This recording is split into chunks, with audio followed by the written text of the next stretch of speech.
आज जनवरी 19, 2026 को EPS -95 के लाखों पेंशनधारियों के लिए कुछ ऐसे संकेत सामने आए हैं जिन पर नजर रखना बेहद जरूरी है, क्योंकि बात सिर्फ एक आंकड़े की नहीं है, बात आपकी मासिक पेंशन, आपके घर का बजट और आने वाले समय की आर्थिक सुरक्षा से जुड़ी हुई है।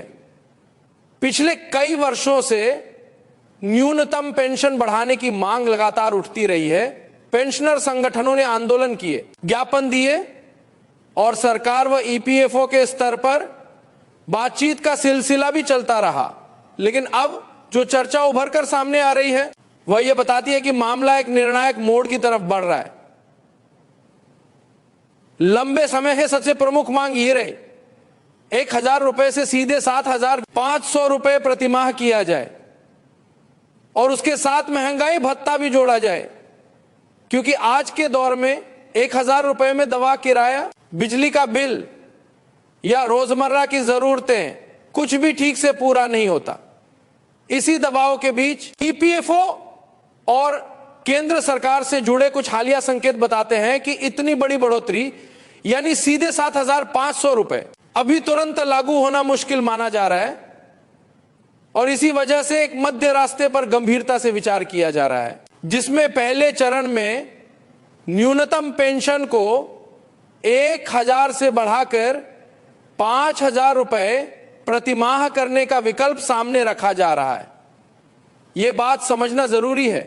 5,000 रुपए का यह विकल्प क्यों चर्चा में है? इसका सीधा कारण वित्तीय दबाव और फंड की दीर्घकालिक स्थिरता है। पेंशनधारियों की संख्या लगातार बढ़ रही है और दूसरी तरफ पेंशन फंड की आय, निवेश रिटर्न और सरकारी सहायता की सीमाएं भी एक हकीकत है। यदि एक साथ बहुत बड़ी बढ़ोतरी लागू होती है तो सरकार को या तो भारी सब्सिडी देनी पड़ेगी या फिर फंड के ढांचे में बड़े बदलाव करने होंगे और मौजूदा परिस्थितियों में सरकार अक्सर चरणबद्ध तरीके को एक तरह व्यवहारिक बताकर आगे बढ़ना पसंद करती है। इसी कारण यह माना जा रहा है कि 5,000 रुपए प्रति माह तक ले जाना एक ऐसा कदम हो सकता है जिससे एक तरफ पेंशनर को तुरंत राहत मिले और दूसरी तरफ सरकारी खजाने पर अचानक बहुत बड़ा बोझ भी न पड़े। ध्यान दीजिए, यह अभी अंतिम फैसला नहीं है। अब तक कोई आधिकारिक अधिसूचना, कोई सरकारी नोटिफिकेशन या EPFO की तरफ से कोई औपचारिक घोषणा सामने नहीं आई है, मगर चर्चाओं का रुख यह बताता है कि 5,000 रुपए वाला विकल्प एक मजबूत संभावना के रूप में उभर रहा है। कई बैठकों और विचार विमर्श में इसे एक संतुलित समाधान की तरह देखा जा रहा है और यही वजह है कि पेंशनधारियों को अफवाहों से बचते हुए इस दिशा में आने वाले आधिकारिक अपडेट्स पर नजर रखनी चाहिए और जैसे ही आधिकारिक सूचना है उसी के आधार पर निष्कर्ष निकालना चाहिए। अब सवाल आता है कि 7,500 रुपए की मांग को अभी स्वीकार करने में दिक्कत क्या है और क्यों कहा जा रहा है कि यह तुरंत संभव नहीं? इसका जवाब कई परतों में है। पहली परत यह है कि पेंशन फंड की उपलब्धता और उसकी लंबी अवधि की जिम्मेदारियां बहुत बड़ी हैं। पेंशन एक बार बढ़ती है तो वह स्थायी दायित्व बन जाती है। दूसरी परत यह है कि पेंशन धारकों की संख्या बढ़ने से भुगतान दायित्व बढ़ता जाता है, जबकि फंड की आय और निवेश रिटर्न में उतार चढ़ाव रहता है। तीसरी परत यह है कि बजट प्राथमिकताएं और सरकारी व्यय का विभाजन हर वर्ष अलग होता है। इसीलिए सरकार अक्सर चरणबद्ध मॉडल पर जाती है, यानी पहले एक बड़ा सुधार, फिर आगे धीरे धीरे बढ़ोतरी। इसी संदर्भ में 5,000 रुपए को एक शुरुआती राहत के रूप में देखा जा रहा है, ताकि सबसे पहले 1,000 रुपए की बेहद कम राशि से पेंशनरों को बाहर निकाला जा सके। इसी बीच जनवरी 2026 में सुप्रीम कोर्ट से जुड़ा एक महत्वपूर्ण संकेत भी चर्चा में है। बताया जा रहा है कि सुप्रीम कोर्ट ने केंद्र सरकार और EPFO को पेंशन गणना की वेतन सीमा में संशोधन से जुड़े विषय पर गंभीरता से विचार करने के निर्देश दिए हैं और इसके लिए लगभग 4 महीने का समय भी तय किया गया है। इसका असर आगे जाकर पेंशन की गणना, पात्रता और संभावित बढ़ोतरी के ढांचे पर पड़ सकता है, क्योंकि जब गणना की सीमा और नियमों पर विचार होता है तो वह पूरी प्रणाली के वित्तीय और प्रशासनिक निर्णयों को प्रभावित करता है। इसलिए केवल न्यूनतम पेंशन की बात नहीं है, व्यापक स्तर पर पेंशन नीति के कई पहलुओं पर आने वाले महीनों में हलचल दिखाई दे सकती है।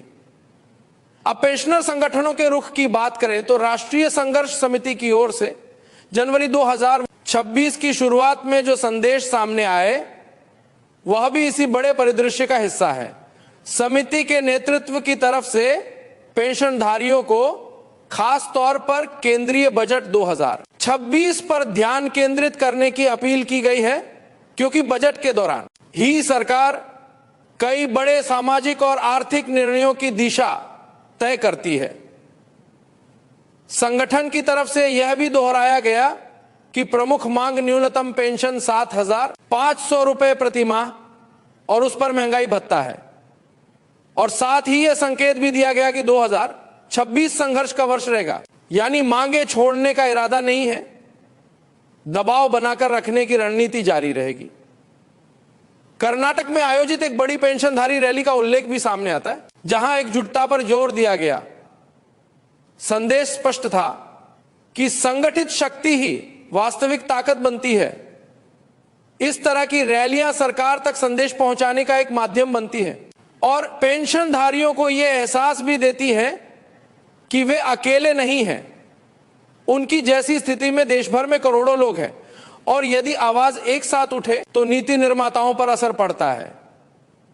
इसी संदर्भ में संघर्ष समिति की प्रमुख मांगों का उल्लेख बार बार किया जाता रहा है। न्यूनतम पेंशन 7,500 और महंगाई भत्ता, मुफ्त और गुणवत्तापूर्ण चिकित्सा सुविधा, पेंशन योजना का विस्तार और उच्च वेतन पर पेंशन से जुड़े न्यायिक फैसलों का लाभ सभी पात्र लोगों तक पहुंचाने की बात। सरकार की तरफ से दिसंबर 2025 के शीतकालीन सत्र में जो रुख सामने आया था वो भी याद रखना जरूरी है। तब यह कहा गया था कि फिलहाल न्यूनतम पेंशन 1,000 रुपए रहेगी, लेकिन साथ ही यह बात भी सामने आती रही कि चर्चा जारी है, यानी सरकार पूरी तरह दरवाजा बंद करके नहीं बैठी बल्कि सतर्क तरीके से आगे बढ़ रही है। और इसी सतर्क नीति के बीच 5,000 रुपए वाला विकल्प एक मध्य मार्ग की तरह दिख रहा है। ऐसा मध्य मार्ग जो सरकार के लिए भी प्रबंधनीय हो और पेंशनर के लिए भी राहत देने वाला हो। अब यहां पर एक बहुत अहम बात, अगर 5,000 रुपए की दिशा में कोई फैसला आता है तो यह बहुत बड़ी राहत होगी, लेकिन इसका मतलब यह नहीं कि आगे की मांगे खत्म हो जाती है। कई पेंशनधारी इसे पहला चरण मानेंगे और आगे 7,500 रुपए तथा महंगाई भत्ता जोड़ने की मांग जारी रखेंगे। इसलिए आने वाले समय में रणनीति और संवाद दोनों की भूमिका बढ़ जाती है। पेंशनधारियों को यह देखना होगा कि सरकार किस तरह का रोडमैप देती है। क्या वो एक बार की बढ़ोतरी करेगी या चरणबद्ध तरीके से हर साल या कुछ अंतराल पर बढ़ाएगी? क्या महंगाई भत्ता जोड़ने पर कोई विचार होगा? क्या चिकित्सा सुविधा पर कोई नया ढांचा बनेगा? ये सभी बातें बजट 2026 और उसके बाद की घोषणाओं से ज्यादा स्पष्ट हो सकती है। कई लोग पूछते हैं कि अगला फैसला कब होगा, तो सच यह है कि बिना आधिकारिक अधिसूचना के कोई निश्चित तारीख कहना सही नहीं है। फिर भी चर्चा का रुख यही बताता है कि केंद्रीय बजट 2026 के आसपास या उसके बाद इस विषय पर तस्वीर ज्यादा साफ हो सकती है, क्योंकि बजट सत्र में वित्तीय प्रावधानों का संकेत मिलता है और मंत्रालयों के फैसले अक्सर बजट दिशा के अनुरूप आगे बढ़ते हैं। इसलिए यह समय यानी बजट के आसपास का दौर पेंशनधारियों के लिए बेहद महत्वपूर्ण हो जाता है। अब एक जरूरी अपील, इस पूरे मामले में सबसे बड़ा खतरा अफवाहों का है। सोशल मीडिया पर अलग अलग प्लेटफॉर्म्स पर कभी 7,500 फाइनल बताया जाता है, कभी 9,000 की बातें होने लगती हैं, कभी तुरंत लागू होने की तारीखें जोड़ दी जाती हैं और फिर लोग परेशान हो जाते हैं। इसलिए केवल आधिकारिक सूचना पर भरोसा करें। ईपीएफओ या श्रम मंत्रालय की वेबसाइट, सरकारी प्रेस रिलीज या आधिकारिक नोटिफिकेशन, यही आपकी सही जानकारी का आधार होना चाहिए। किसी व्हाट्सएप फॉरवर्ड, किसी अपुष्ट स्क्रीनशॉट या किसी और सूत्रों के हवाले वाली बात पर तुरंत विश्वास न करें, क्योंकि पेंशन का मामला आपके घर की रोजमर्रा की जरूरतों से जुड़ा है। इसमें भ्रम नुकसान करता है। अगर आप चाहते हैं कि ऐसी हर महत्वपूर्ण अपडेट बिना शोर शराबे के साफ और समझने लायक तरीके से आप तक पहुंचे, तो इस तरह की जानकारी को नियमित रूप से फॉलो करते रहें। और अगर आपने अभी तक सब्सक्राइब नहीं किया है तो सब्सक्राइब जरूर कर लें, ताकि जैसे ही कोई आधिकारिक अपडेट आए आप तक समय पर पहुंच जाए। कई बार फैसले धीरे धीरे सामने आते हैं, पहले संकेत आते हैं, फिर चर्चाएं, फिर प्रस्ताव और आखिर में अधिसूचना, और इसी दौरान लोग सबसे ज्यादा कंफ्यूज होते हैं। इसलिए सब्सक्राइब करके जुड़े रहना आपके लिए फायदेमंद रहेगा। पेंशनधारियों के लिए एक और व्यावहारिक सलाह, अपने दस्तावेज, अपनी पेंशन संबंधी जानकारी, अपना यूईएन या पेंशन भुगतान विवरण समय समय पर जांचते रहें। कई बार रिकॉर्ड में त्रुटियां रहती है। बैंक विवरण में अपडेट की जरूरत होती है। जीवन प्रमाण पत्र जैसी औपचारिकताएं होती है। जब भी कोई नई नीति लागू होती है तो पात्रता और लाभ पाने में दस्तावेजों की भूमिका बढ़ जाती है। इसलिए तैयारी अभी से रखें। और हां, यदि आप इस तरह के तथ्यात्मक विश्लेषण को उपयोगी मानते हैं तो सब्सक्राइब का विकल्प याद रखें। इससे आपको हर नया अपडेट बिना मिस हुए मिलता रहेगा। अब फिर से मुख्य बिंदु पर लौटते हैं। संकेत यह है कि 7,500 रुपए की बड़ी वृद्धि को तुरंत लागू करना कठिन माना जा रहा है, और 5,000 रुपए प्रतिमाह का प्रस्ताव एक संभावित पहला बड़ा कदम बन सकता है। इस प्रस्ताव के पीछे वित्तीय संतुलन की सोच है। सरकार राहत देना चाहती है, लेकिन एक साथ बहुत बड़ा वित्तीय भार उठाने में हिचकिचाती है। दूसरी तरफ पेंशनर संगठन 7,500 और महंगाई भत्ते की मांग पर टिके हुए हैं और 2026 में भी दबाव बनाए रखने की बात कर रहे हैं। सुप्रीम कोर्ट से जुड़े निर्देशों का असर भी आगे नीति निर्णयों पर पड़ सकता है। और इन सब के बीच केंद्रीय बजट 2026 को एक निर्णायक पड़ाव माना जा रहा है। अगर आप चाहते हैं कि बजट 2026 से पहले और बाद में जो भी वास्तविक अपडेट आए वो आपको साफ सुथरे तरीके से समझ में आए, तो सब्सक्राइब जरूर करें और नोटिफिकेशन जैसी सुविधा उपलब्ध हो तो उसे भी चालू रखें, क्योंकि सही समय पर सही जानकारी सबसे बड़ी ताकत होती है। साथ ही इस जानकारी को अपने पेंशनधारी साथियों तक भी पहुंचाएं। बहुत से लोग अभी भी 1,000 रुपए में गुजर बसर कर रहे हैं और हर छोटी सी खबर उनके लिए बड़ी उम्मीद बन जाती है। लेकिन उम्मीद को तथ्य के साथ जोड़ना जरूरी है ताकि निराशा और भ्रम से बचा जा सके।